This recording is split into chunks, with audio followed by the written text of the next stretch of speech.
Astaghfirullahalazim allazi la ilaha illa huwal hayyul qayyum wa atubu ilaih. Assalamualaikum warahmatullahi wabarakatuh.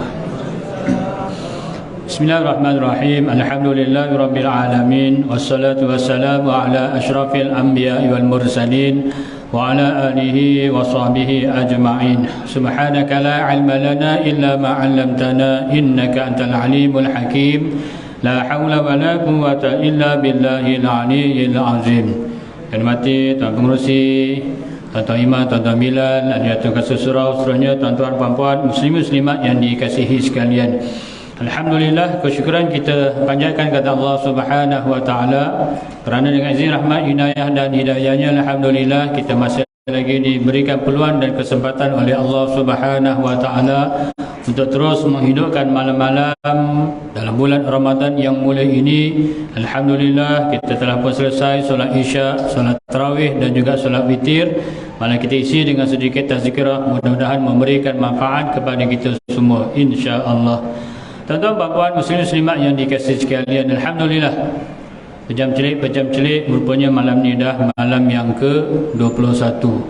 Bermakna kita dah masuk 10 malam yang terakhir. Bersyukur kita kepada Allah Subhanahu wa taala yang telah memberikan kita nikmat umur yang panjang. Bukan setakat nikmat umur yang panjang, malah kita diberikan kesihatan yang baik, dapat bertemu dengan malam-malam Ramadan yang terakhir. Mungkin ada di kalangan sahabat-sahabat kita, jiran kita, saudara mara kita yang telah pun pergi menemui Allah Subhanahu wa taala. Mereka telah pun meninggal dunia terlebih dahulu. Namun Allah Ta'ala memberikan kita peluang dan kesempatan ini. Maka sebagai tanda syukur kita kepada Allah Subhanahu wa taala, maka kita kena rebut peluang-peluang yang telah diberikan oleh Allah Subhanahu wa taala, terutamanya pada 10 malam yang terakhir dalam bulan Ramadan yang mulia ini. Tuan-tuan yang dirahmati Allah sekalian, kita selalu berdoa, terutamanya dalam bulan Ramadan yang mulia ini, terutamanya ketika kita salat tarawih. Antara doa yang diajarkan oleh Nabi SAW, bila mana Sayyidatina Aisyah radhiyallahu anha bertanya kepada Nabi, sekiranya bertemu dengan malam Al-Qadar, apakah yang perlu ia doakan? Maka Nabi pun memberitahu kepada Sayyidatina Aisyah radhiyallahu anha, Allahumma innaka afuwun karim tuhibbul afwa fa'fu anni. Malah doa ini bukan hanya kita baca pada 10 malam yang terakhir untuk bertemu dengan Ramadan Al-Mubarak, untuk bertemu dengan Lailatul Qadar. Malah kita dah pun membacanya sejak daripada awal. Kita membaca secara selang-seli. Bila mana 4 rakaat kita laksanakan solat tarawih, maka kita akan baca doa tadi. Apa istimewanya doa tadi? Tuan-tuan, puan-puan, muslim-muslimat yang dikasihi sekalian, Ramadan bulan yang sangat istimewa. Allah Ta'ala menganugerahkan kepada Nabi dan umatnya satu bulan yang sangat mulia, satu bulan yang diganjari dengan pelbagai kelebihan. Antaranya Allah Ta'ala kurniakan sifatnya sebagai afuwun, sebagai pemaaf. Tuan-tuan yang dirahmati Allah sekalian, di sana ada sedikit perbezaan antara maghfirah dengan afuwun. Maghfirah, Allah Ta'ala maksudnya Allah Ta'ala maha pengampun, maha pemaaf. Afuwun juga membawa maksud Allah Ta'ala maha pengampun, maha pemaaf. Tapi apa yang membezakan? Maghfirah biasanya kita ucap dengan astaghfirullahalazim, ya Allah ampunkanlah dosa-dosaku. Tuhan yang maha mulia, kita minta ampun kepada Allah Subhanahu wa taala dengan mengungkapkan ucapan astaghfirullah. Kerana Allah Ta'ala sifatnya maghfirah, maha pengampun. Di mana maghfirah ini Allah Ta'ala maha pengampun. Apabila kita bersungguh-sungguh meminta ampun kepada Allah Ta'ala, pastinya Allah Ta'ala akan memberikan keampunan. Allah Ta'ala memaafkan kesalahan-kesalahan kita yang telah lalu. Tetapi catatan dosa yang ada dalam catatan amal tetap masih ada. Namun dosa-dosa atau catatan dosa yang ada dalam catatan amal itu sudah tidak dipertanggungjawabkan lagi. Maknanya walaupun catatan amal itu ada, namun ianya terlepas daripada diseksa. Itu maghfirah Allah Subhanahu wa taala. Manakala afuun, Allah Ta'ala maha pengampun, maha pemaaf. Bila seseorang itu memohon ampun kepada Allah Subhanahu wa ta'ala, antara dengan ucapan doa tadi, Allahumma innaka afuun tuhibbul afwa fa'fu anni, fa'fu anni, kan, fa'fu anni. Allahumma innaka afuun, wahai Allah, innaka sesungguhnya engkau afuun, maha pengampun, tuhibbul afwa, menyukai untuk memberikan keampunan ataupun kemaafan, fa'fu anni, maka ampunkanlah aku. Tuan-tuan yang dirahmati Allah sekalian, bila mana kita bersungguh-sungguh, mudah-mudahan Allah Ta'ala mengampunkan kita. Allah Ta'ala memaafkan kesalahan-kesalahan kita. Allah Ta'ala memaafkan dosa-dosa kita. Dan dalam masa yang sama, catatan dosa yang ada pada catatan amal pun dihapuskan. Catatan dosa dalam catatan amal atau buku amal pun dihapuskan oleh Allah Subhanahu wa taala bersama kesalahan-kesalahan atau dosa-dosanya yang dimaafkan oleh Allah Subhanahu wa taala. Bermakna dalam buku catatan amal nanti seolah-olahnya tiada sebarang dosa. Catatan dosanya pun dihapuskan. Itu beza antara maghfirah dengan afuun. Sebab itu dalam bulan Ramadan ini kita digalakkan untuk memohon maaf kepada Allah Ta'ala dengan ungkapan fa'fu anni. Banyakkanlah doa tadi, Allahumma innaka afuun tuhibbul afwa fa'fu anni, atau ramai-ramai fa'fu anna. Banyakkan berdoa, lebih lagi pada 10 malam yang terakhir. Mudah-mudahan Allah Ta'ala mengampunkan dosa-dosa kita, dan dalam masa yang sama Allah Ta'ala memadam kesalahan-kesalahan atau dosa-dosa yang tertulis dalam catatan amal. Maka yang hanya ada dalam catatan amal ialah amal-amal yang baik sahaja. Beruntung kita. Itulah nak menunjukkan betapa Allah Subhanahu wa taala itu sifatnya Ar-Rahim, Maha Penyayang, Maha Pengasih kepada hamba-hambanya, khususnya orang-orang yang beriman. Mudah-mudahan kita bersungguh-sungguh untuk mendapatkan keampunan daripada Allah Subhanahu wa taala. Baik tuan-tuan yang dirahmati Allah sekalian, bila masuk 10 yang terakhir, pastinya kita berusaha untuk mendapatkan peluang yang diberikan oleh Allah Subhanahu wa taala, yang dikatakan sebagai satu malam itu lebih baik daripada 1000 bulan, yang disebut sebagai Lailatul Qadar. Kadang orang kita sebut malam Al-Qadar, malah kadang-kadang orang kita sebut malam Lailatul Qadar. Bila sebut malam Lailatul Qadar, di situ dua-dua bahasa disebut. Bahasa Melayu disebut, bahasa Arab pun disebut. Kan?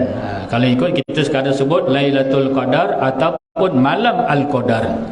Tapi orang kita dah biasa sebut dah malam Lailatul Qadar. Lailah tu maksudnya malam. Kan? Tapi orang kita sebut, Melayu sebut, Arab pun sebut. Itu hebatnya orang kita. Kalah orang Arab kan. Dua bahasa sekali sebut kan. Malam Lailatul Qadar. Tak apa, tak ada masalah kan. Baik tuan-tuan yang dirahmati Allah sekalian, banyak kali kita lihat di hadis Nabi, di mana Nabi sangat menggalakkan untuk kita beramal pada 10 malam yang terakhir. Walaupun di sana ada hadis yang lebih mengkhususkan, iaitu pada malam-malam ganjil. Malam-malam ganjil. Tapi yakinlah, bila mana kita beribadat, terutamanya 10 malam yang terakhir, tanpa membezakan sama ada malam yang genap ataupun malam yang ganjil, pasti insya-Allah kita dapat malam Al-Qadar. Yakinlah. Apatah lagi kalau memang kita dah beribadat daripada awal Ramadan, tak pernah tinggal tarawih. Kalau tak pernah tinggal tarawih, dah tentulah tak tinggal Isyak. Kan? Kalau tarawih pun dia tak pernah tinggal, Isyak dah tentu dia tak akan tinggal. Sebab biasanya tarawih lepas solat Isyak. Tapi kalau Isyak dia tak tinggal, tarawih belum tentu. kan? Sebab antara isyak dengan tarawih sudah tentulah lebih utama isyak, sebab isyak itu adalah wajib. Tapi kadang-kadang orang kita dia tak tahulah penilaian dia macam mana. Sebab itu masih lagi kita dengar ada orang yang puasa tapi tak solat, kan? Sedangkan kedua-duanya adalah wajib. Sebab itu bila kita puasa, kita nakkan keredaan Allah, kita nak supaya menjadi orang yang bertakwa. Jadi bila kita berpuasa, segala kewajipan-kewajipan yang diperintahkan oleh Allah Ta'ala perlulah dilaksanakan. Kita berpuasa bukan sekadar menahan diri daripada makan dan minum ataupun perkara-perkara yang boleh membatalkan puasa. Tapi kita juga dituntut untuk memelihara diri daripada melakukan perkara-perkara yang boleh mengurangkan pahala puasa. Apa yang boleh mengurangkan pahala puasa? Perbuatan-perbuatan yang dilarang, yakni dosa. Kalau meninggalkan solat bukan membatalkan pahala puasa saja, malah dikira berdosa besar. Sebab itu kena berhati-hati. Laksanakanlah perintah Allah Subhanahu wa taala. Jadi siang hari kita berpuasa, malam hari kita beribadah juga, mendekatkan diri kepada Allah Subhanahu wa taala. Ada satu hadis Nabi sallallahu alaihi wasallam mengangkatkan dengan ungkapan taharrau. Carilah. Kan, carilah. Maksud cari di situ bukanlah pergi ke suatu tempat untuk cari, tak. Maknanya kita disuruh beribadatlah pada setiap malam, terutamanya 10 malam yang terakhir. Tanpa kita memilih-milih malam-malam yang tertentu. Ibadat saja. InsyaAllah pastinya kita akan bertemu dengan malam Al-Qadar. Walaupun di sana ada kalau kita lihat sekarang ni agak popular disebut sebagai petua Imam Asy-Syafi'i, kan? Petua Imam Asy-Syafi'i. Petua Imam Asy-Syafi'i untuk menentukan malam Al-Qadar adalah berdasarkan bermula puasa, bermula hari puasa, kan? Di mana Imam Syafi'i meramalkan, contoh tahun ni kita mula berpuasa adalah hari Khamis. Jadi kalau menurut Imam Asy-Syafi'i rahimahullah, bila berpuasa bermula hari Khamis, maka malam Al-Qadar jatuh pada malam berapa? Malam ni tak nak bagi tahulah, kan? Nanti memilih-milih, kan? Cari sendirilah. Walaupun saya sempat cari tadi, kan? Tengok dulu, kan, sebelum saya nak sampaikan. Tapi nanti bila dah tahu, takut nanti dia pilih-pilih malam tu saja. Tak naklah, kan? Jadi beribadahlah pada setiap malam.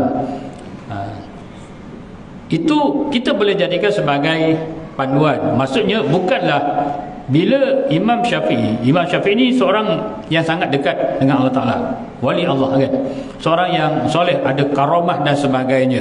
Malah kata-katanya mengandungi hikmah, dan pastinya kata-katanya adalah benar, sebab mendapat hidayah terus daripada Allah Subhanahu wa taala. Jadi Imam Syafi'i menyatakan, tak apalah saya kongsi jugalah, kan? Imam Syafi'i menyatakan kalaulah bermula puasa pada hari Khamis, maka malam Al-Qadar jatuh pada malam 25. Malam 25. Jadi malam ni malam 21. Boleh lagi relax lah. Tak, bukan begitu maksudnya, kan? 10 malam yang terakhir ini beribadatlah dengan sebanyak-banyaknya. Tapi malam 25 nanti lebihkan, kan? Lebihkan pada malam 25. Tapi jangan pula betul lah malam 25 Lailatul Qadar, apatah lagi kalau dia nampak tanda-tanda dan sebagainya. Maka malam 26, malam 7, malam 8 relax je. Kenapa tak beribadat? Cukuplah Ustaz, dah dapat malam Al-Qadar, lebih baik daripada 1000 bulan. Jangan. Teruskan beramal, kan? Petua itu sekadar untuk dijadikan sebagai panduan saja. Hakikatnya bila berlakunya malam Al-Qadar, ini adalah menjadi rahsia Allah Subhanahu wa taala. Secara umumnya ada 3 yang Allah Taala rahsiakan bila berlakunya. Yang pertama, kematian. Tak ada siapa pun yang tahu bila dia akan mati. Kalau dia tahu bila dia akan mati, untung. Sudah pastinya seminggu sebelum dia meninggal, dia taubat, dia beramal sungguh-sungguh. Sehari sebelum memang tak makan, tak minum lah, berzikir, beribadat, beristighfar dan sebagainya. Kan? Ada tak orang tahu bila dia nak mati? Ada yang kena hukuman gantung. Tapi janganlah sampai macam tu. Untung Ustaz yang kena hukuman gantung sebab tahu bila dia akan mati, dia akan dikenakan hukuman. Hukuman pun gantung sampai mati. Kan sekarang ni sebut gantung sampai mati. Kalau dulu hukuman gantung je, janji gantung tak mati tak apa. Dulu ada gantung sekejap je, tak mati, selamatlah dia. Hukuman dah dilaksanakan. Jadi akhirnya diubah. Hukuman gantung sampai mati. Kan? Baik, tuan-tuan yang terhormat sekalian. Yang kedua, berlakunya Lailatul Qadar pun tak ada siapa yang tahu. Sebab itu ada pendapat nyatakan setiap tahun ianya berubah. Kan, dia tidaklah tetap malam tertentu sahaja. Contoh malam 27 saja, tidak. Kan, mungkin tahun lepas malam 25, malam tahun ni pula berbeza dan sebagainya. Kan, memang Allah Ta'ala tukar supaya ianya menjadi rahsia. Kan, jadi bila rahsia maka kita akan bersiap sedia, beramal. Dan yang ketiganya ialah berlakunya kiamat. Kan, kiamat pun tak ada siapa yang tahu. Kalau ada yang mendakwa dia tahu bila berlakunya kiamat, bohong. Jangan percaya. Kan, sebab Nabi pun bila ditanya, Nabi sekadar memberitahu tanda-tandanya sahaja. Nabi tu kan, Nabi sekadar memberitahu tanda-tandanya. Ada tanda-tanda kecil, ada tanda-tanda besar. Tapi Nabi tak bagi tahu secara tepat bila akan berlaku kiamat. Nabi pun memberitahu zaman Nabi pun dah dekat. Kita lagi dekatlah kalau nak ikutnya. Baik, tuan-tuan yang dirahmati Allah sekalian. Jadi malam Al-Qadar adalah menjadi rahsia Allah Subhanahu Wa Taala supaya kita lebih bersungguh-sungguh. Kalau orang-orang Arab kan, 10 malam yang terakhir ini setengahnya lah mana yang bersungguh-sungguh beramal, memang mereka akan beriktikaf di masjid. Maknanya mereka tak balik melainkan ada hajat lah. Kita mungkin tak adalah sampai tahap tu. Lepas ni kita balik semua kan, esok pagi datang lagi, nanti habis subuh balik, nanti zuhur datang lagi. Iktikaf kita macam tu lah, kejap-kejap kan. Tak apa, pendapat daripada Imam Syafi'i, iktikaf ni walaupun 2-3 minit pun dah dikira iktikaf dah kan. Berbeza dengan pendapat dalam mazhab lain. Ada yang iktikaf ni mengatakan 4 jam, 5 jam kan. Kita 2-3 minit pun dah dikira iktikaf. Tak apalah, Alhamdulillah kan. Tapi orang Arab, contoh Mesir kan, memang mereka ni terutama 10 malam yang terakhir memang akan mereka perbanyakkan amal ibadah. Nak pula malam 27 kan. Sebab ada juga pendapat menyatakan malam Al-Qadar berlaku pada malam 27. Antaranya adalah pendapat Ibnu Abbas. Antaranya mereka berhujah dengan menyatakan bahawa perkataan Lailatul Qadar di dalam surah Al-Qadar diulang sebanyak 3 kali. Inna anzalnahu fi Lailatul Qadr wa ma adraka ma Lailatul Qadr Lailatul Qadri khairum min alfi syahr. Diulang sebanyak 3 kali. Dan perkataan Lailatul Qadar ada 9 huruf. Jadi diulang 3 kali, 9 kali 3. Maka dapat jawapannya 27. Baik, itu orang Arab malam 27 memang mereka macam pesta ibadat kan. Teringat dulu di Mesir malam 27 masjid-masjid yang menjadi tumpuan memang akan jemaahnya sangat ramai kan. Bukan ribuan, malah mungkin ratusan ribu kan. Teringat dulu tahun 90-an kan, tahun 90-an yang Mesir tahun 93, balik 97. Jadi ketika baru sampai tu adalah pelajar-pelajar senior ajak, jom malam 27 kita solat dekat Masjid Amru. Masjid Amru bersempena dengan nama sahabat yang berjaya membuka Mesir, Masjid Amru Al-As kan. Saya pun tanya, ada apa malam 27 dekat Masjid Amru? Mereka bagi tahu malam 27 istimewa dekat Masjid Amru sebab Jibril turun. Jibril turun. Saya bila diberitahu Jibril turun, terasa macam sesuatu lah, hebat sungguh lah. Maknanya malaikat kan, bukan calon-calon malaikat yang turun. Jibril kan malaikat yang menjadi ketua kepada segala malaikat kan. 2-3 hari lepas tu baru faham, kan. Ingatkan malaikat Jibril, rupanya Syekh Jibril, seorang qori Mesir yang akan menjadi imam di Masjid Amru dan disiarkan secara langsung dari dalam radio lah, dalam radio. Tuan-tuan yang dirahmati Allah sekalian, saya tak pastilah masih hidup lagi tak Syekh Jibril ni. Ada lagi? Alhamdulillah. Maknanya kalau ada, umurnya dah agak berusia lah, kan. Sebab katakanlah tahun 95, ni dah 2023 kan, dah lama dah. Baik, memang jemaahnya sangat ramai, kan. Jemaahnya, masjid tak besar. Saya pernah ziarah masjid tersebut, dia tak besar mana, tapi jemaahnya melepah. Ramai yang solat di atas jalan, kan, di atas jalan. Menariknya, bila Syekh Jibril yang mengimamkan solat pada malam tersebut, doa kunutnya, kan, solat tarawih 8 rakaat, kemudian solat witir 3 rakaat. Doa kunutnya saja pada malam 27, malam-malam lain pun panjang, tapi taklah sepanjang malam 27. Agak-agak tuan-tuan, berapa lama doa kunutnya? Tadi kita tak lama sangat, cuma tambah dengan kunut nazilah je, kan. Baru ni saya tazkirah dekat Port Kelang, kebetulan malam tu imamnya imam jemputan orang Arab Mesir, kan. Bila nak mula witir yang ketiga, kan, dia pun tanya pengurusi 5 minit, kan, kunut 5 minit. Mungkin pengurusi pun tak faham, kunut, kan. Beritahu kunut je lah, kan, kunut je lah. Tapi dia sebut 5 minit, kan. Sebab saya dekat soft kedua, kata orang Mesir, saya tahu apa maksud dia tu, kan. Maknanya dia nak buat kunut 5 minit. Memang 5 minit lah dia buat, kan. Itu pun orang kita dah macam semacam itu, menadah tangan 5 minit. Kunut yang dibaca oleh Syekh Jibril pada malam 27 bukan 10 minit, bukan 30 minit, tetapi 1 jam. 1 jam. Subhanallah. Macam mana boleh saya tahu 1 jam, kan? Saya ingat tahun terakhir saya kat Mesir, tahun 97. Tempat saya Tonto dengan Kairani lebih kurang 100 km lah, lebih kurang. Jadi saya solat di masjid lain, saya balik, bila dengar radio, baru nak mula solat witir yang disiarkan secara langsung daripada Masjid Amru yang diimamkan oleh Syekh Jibril. Baru nak mula solat witir, kan. Baru nak mula solat witir. Yang masjid tempat saya solat tu dah habis semua dah, kan. Jadi bila dia masuk rakaat yang ketiga, teringat oleh kerana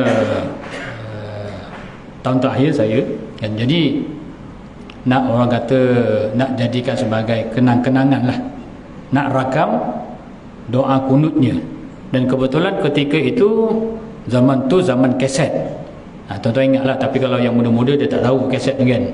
CD pun dia tak tahu, DVD dia tahulah, kan. Zaman dulu kaset, ada kaset yang digunakan untuk rakam. Jadi kebetulan saya ada kaset tu sejam setengah. Sejam setengah ni maknanya 45 minit dia kena tukar lah, pusing sebelah pula, kan. Jadi saya rakam, saya ingatkan setengah jam. Tengok setengah jam tak habis lagi. Sampailah satu muka tu habis. Satu muka tu adalah 45 minit. Tak habis lagi doa. Pusing sebelah. Saya ingat bila pusing tu adalah dalam 15 minit. Subhanallah. Maknanya doa kunutnya sampai 1 jam. Tapi, kan, saya turut dengar doa, tak rasa macam 1 jam. Doa yang dibaca oleh Syekh Jibril walaupun memakan masa 1 jam, tapi tak terasa 1 jam. Ada kala merintih, menangis, kan. Ialah suaranya pun merdu, kan. Jadi dia mainkan kelebihan suara dia lah. Kemudian ada kalanya menangis. Saya ingat kita kalau 1 jam tu tak tahu nak cakap lah, kan. Tambahan pula kita tak faham. 5 minit pun dia tak faham tu dia jadi lain. Kalau faham, memang dia rasa seronok lah. Maknanya akan menghayati doa tersebut bila kita faham, kan. Tak faham, Amin, amin, semua amin. Tuan-tuan perasan tadi tak doa tadi? Ada yang sepatutnya tidaklah kita menjawab dengan amin, tapi semua jawab amin. Bila dekat puji-pujian, fa innaka taqdi wa la yuqda alaik, sebenarnya di situ bukanlah jawab amin, itu bukan doa, itu adalah puji-pujian. Bila puji-pujian, maka jawabnya adalah ya Allah, ya Allah, ya Allah. Ya Allah masih lagi boleh masuk dalam bahasa Arab lagi, jadi tak ada masalah lah, ya Allah kan. Lain kalau kita jawab wahai Allah, itu memang habislah solat kita batal lah, sebab kita dah sebut dalam ungkapan Melayu. Jadi sebenarnya jawapannya adalah ya Allah, ya Allah. Sampailah wa nastaghfiruka wa natubu ilaik, itu mula balik doa, kami memohon ampun kepada engkau wahai Allah. Bolehlah amin kan. Tapi sebab kita tak faham, jadi pada awal sampai habis amin, amin, amin kan. Sian orang kita kan. Tak apa kan. Yang penting maknanya kita masih lagi memberikan perhatian lah. Tapi patutnya dekat situ ya Allah, patutnya lah kan. Baik, tuan-tuan yang dirahmati Allah sekalian, jadi bila kita memahami doa, kita akan menghayati kan, kita akan menghayati doa. Jadi yalah, kalau kita berdoa dalam bahasa Arab, kalau kita tahu maknanya, maka itu lebih baik. Tapi kalau kita doa sendiri kan, boleh saja gunakan bahasa yang kita faham, bahasa kita. Mudah-mudahan ianya lebih bersungguh-sungguh dan kita tahu apa yang kita minta, berbanding kita nak doa dengan cara yang terbaik, iaitu doa dalam bahasa Arab, tapi kita pun tak tahu makna. Rugilah kan, rugi. Ya, kalau kita doa dengan imam tak apalah, kita tinggal aminkan saja. Tapi kalau kita doa sendiri ni, malam-malam Al-Qadar ni kan, malam-malam 10 yang terakhir ni kan, antaranya kita digalakkan untuk memperbanyakkan doa. Kita nak doa dalam bahasa apa kan? Ialah yang tadi tu kita tahulah, Allahumma innaka afun karim tuhibbul afwa fa'fu anni, tak apalah kan, kerana mengambil daripada hadis Nabi. Tapi doa-doa yang lain, doalah dalam bahasa yang kita faham, bahasa Melayu.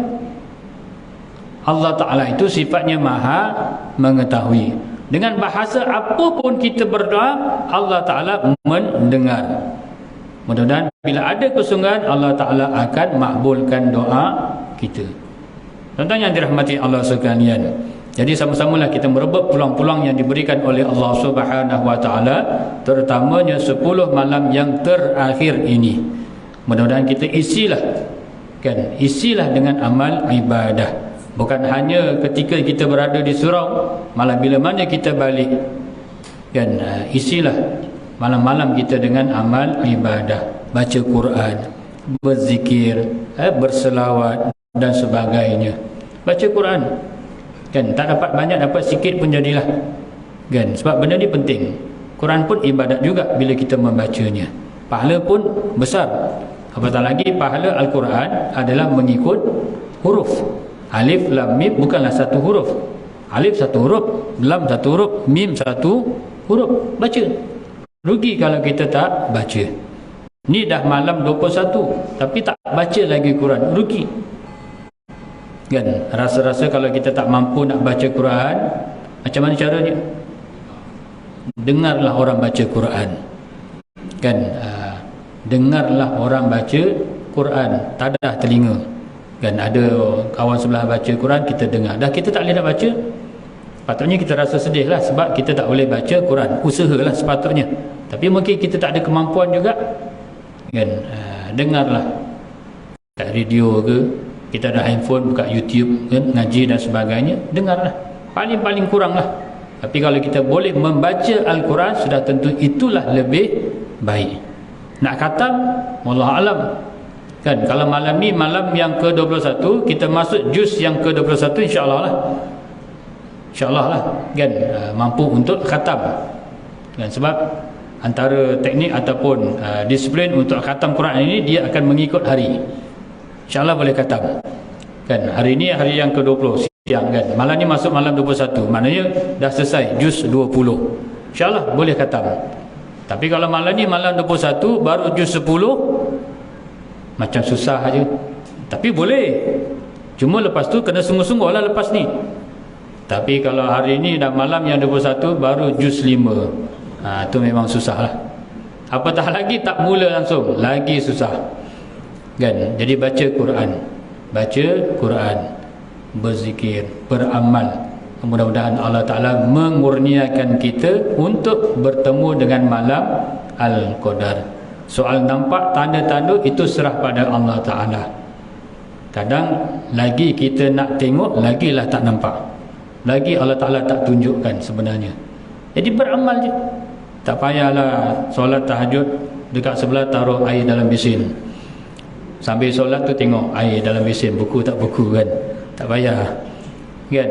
Tak payah lepas solat je keluar rumah tengok pokok, sujud tak sujud, tak nampaknya. Lagi kita nak tengok, lagi Allah Ta'ala tak tunjukkan. Beramal je. Kadang-kadang Allah Ta'ala tunjukkan peristiwa yang berlaku pada malam Al-Qadar pada orang yang jahil, pada orang yang lemah iman, pada orang yang banyak melakukan dosa. Kadang menjadi asbab hidayah kepadanya kan.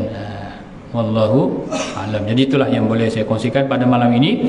Mudah-mudahan teruskan beramal malam ini sebagai malam motivasi untuk kita meningkatkan amal ibadah, memandangkan sudah masuk malam yang ke-21, bermakna kita sudah masuk fasa yang terakhir, 10 malam yang terakhir. Mudah-mudahan segala yang kita lakukan, amal ibadat yang kita lakukan akan diterima oleh Allah Ta'ala dan dikira sebagai amal soleh.